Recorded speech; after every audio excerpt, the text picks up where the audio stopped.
Greetings, and welcome to Epic Literature. The next 8 weeks are going to be a quick but detailed examination of the genre, characteristics, and uses of epic through the lens of the great books. Epic is a word sorely abused in our 21st century vernacular. Many a college student has been wont to remark at a blockbuster film or amazing feat of athleticism, "Dude, that was epic." But for most of recorded history, epic has referred to a specific genre of literature. Epic, from Gilgamesh to Paradise Lost, all share certain features. Aristotle notes several characteristics in his seminal work on literature, the Poetics. Epic has a unified plot, which stands in contrast to history that focuses on one people or one period of time in history. Epic shares a dominant mode with tragedy, and should deal with suffering. I'll note here that most epic addresses the problems of life and the conundrum of death. And it is a hero, a larger-than-life hero typically, who must deal with these issues. With regards to language, Aristotle notes that this kind of literature is written in heroic meter. In fact, up until and through the Roman period, all epic was written in dactylic hexameter.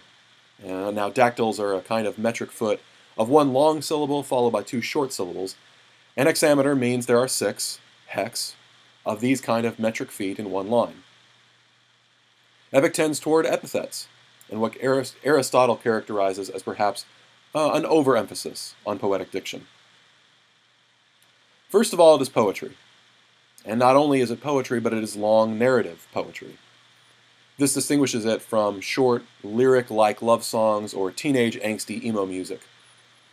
The epic tells a story which will very likely not be concluded in one sitting. Further, epic tells the story of a hero, who is typically larger than life. In other words, our hero does things that ordinary mortals could not dream of doing. Beowulf, for example, spends an entire day swimming down to the bottom of a lake, all without scuba gear. So don't look for realism in epic. Heroes will be doing all kinds of crazy things. The epic will also be about either a journey or a war, usually the latter. Epic heroes do great deeds in battle and/or recover some important artifact. Finally, epic nearly always contains the supernatural. Gods and demons are at work in the physical world, either spurring on the hero or spurning him to his destruction. The purpose of epic is to tell a story, but not just to tell a story about a hero, but for that hero to also tell the history of his people. Epics were national as well as personal. Thus, the Song of Roland is not just about Roland's heroic stand in the vanguard against the invading Muslims, but it's also about Charlemagne and his empire, which is itself a story of the greatness of the French people. Gilgamesh is similarly the icon of all Mesopotamian greatness. Paradise Lost is as much an English epic and a tale about the failures of the English Civil War and Commonwealth as it is about the fall of man and of Satan. And these glimpses are present in the language itself, like when Satan uses the rhetoric of the 1640s Puritan revolutionaries, and in digressions in the text, like what we see in Beowulf, which tell true stories of Scandinavian kings as examples to illustrate what is going on in Beowulf's world. Therefore, epic is fiction, yes, but it is a kind of quasi-historical fiction, which arises often from real peoples who serve to represent a national character. As we explore these texts, try to locate some of the major elements of epic each week, and as we move through the course, I'll point out some other elements as well. We begin this week's course with a discussion of the Epic of Gilgamesh. This story arises from Mesopotamia and would have been a popular story even around the time of Abraham. In fact, it is the greatest, earliest work of literature that we know about.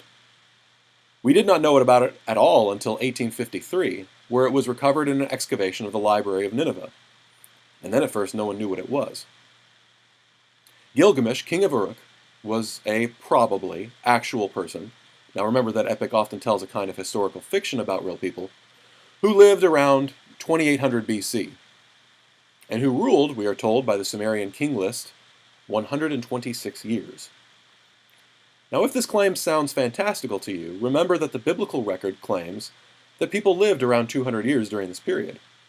So assuming that information is literal and accurate, this may work to confirm some of the more difficult assertions that we read in the earlier books and chapters of Genesis. Gilgamesh is also referenced as an antediluvian, which means before the flood, an antediluvian king in the Book of the Giants, which is a scroll found at Qumran, one of the Dead Sea Scrolls. And Gilgamesh is deified around 2600 BC, meaning he becomes a god not long after his death. The story itself contains a tone of wonder throughout the text, the kind of wonder we would expect as when the world was young. There is a sense of mystery about the world. Note the references to the cedars being the dwelling places of the gods, whose crowns pierce the sky. Notice also the monument prologue at the beginning of the text. You'll notice elements of repetition, which is a feature not only of epic poetry, but of Mesopotamian narratives. We see this literary technique in the books of Moses as well. There is the use of the imperative voice, that is, telling the reader what to do. Like, quote, "Look at its wall, the temple of Eanna, which gleams like copper. Inspect its inner wall, the likes of which no one can equal." End quote. This has the effect of bringing the reader into the story. In fact, we can even imagine groups of people sitting around the campfire telling and retelling the story to each other over centuries. And like other epic, notably the Homerian epics and the Beowulf saga, there is a sense of apocalypticism. This great time in history has passed from the earth, and like those heroes of old, we too will pass. We can see this especially in relation to the flood narrative of Gilgamesh and Utanapishtim in Tablet 11. There is a very real recognition that the world as we know it has changed, and will change again, very likely in cataclysm. When the story opens, we are introduced to Gilgamesh, who does not meet our 21st century American expectations of a hero. We are told heroes are police officers, firemen, and the occasional superhero like Superman or Batman. Gilgamesh, who is 2/3 god and 1/3 man, is a tyrant king. He is forcing the young men into worthless games, and he has instituted prima nocte for the young women, an ancient practice that gave kings sexual rights to brides on their first night. The people cry out to the gods, and the gods give Gilgamesh Enkidu, a wild, natural, barbarous man sent to civilize the presumably already civilized Gilgamesh. Gilgamesh and Enkidu fight, and their battle creates an enduring friendship, one that leads them to go on many adventures. This is how the story begins, and I'll leave you to discover what happens to Gilgamesh and Enkidu as it progresses. Now, I always want to end our lectures asking several questions that I want students to think about as they read the text. So things to keep in mind as you're reading. First, what are the values of Mesopotamian culture regarding their heroes as we see in the text? Who did they expect their kings to be? And what did they expect them to do? Where does Gilgamesh fall in relation to this? Why is he not the sort of idyllic king that Mesopotamians wanted? Number two, what is the purpose of the harlot Shamat in relation to Enkidu? And what does their relationship say about Mesopotamian culture? And further, how does her relationship to Enkidu contrast to Gilgamesh's later relationship that we'll see to the goddess Ishtar? Number three, what is the nature of friendship? And how is their view of friendship similar to or different from our own conceptions of this very important relationship?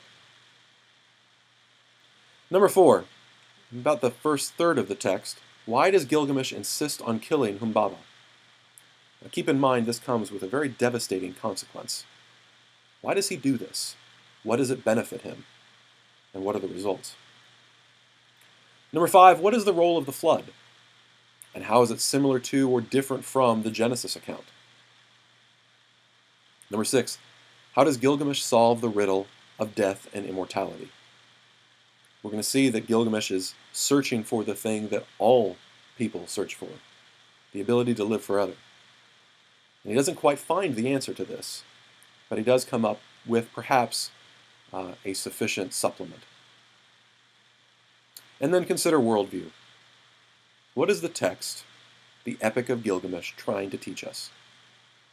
What would you say is the purpose of this entire text? Godspeed your reading.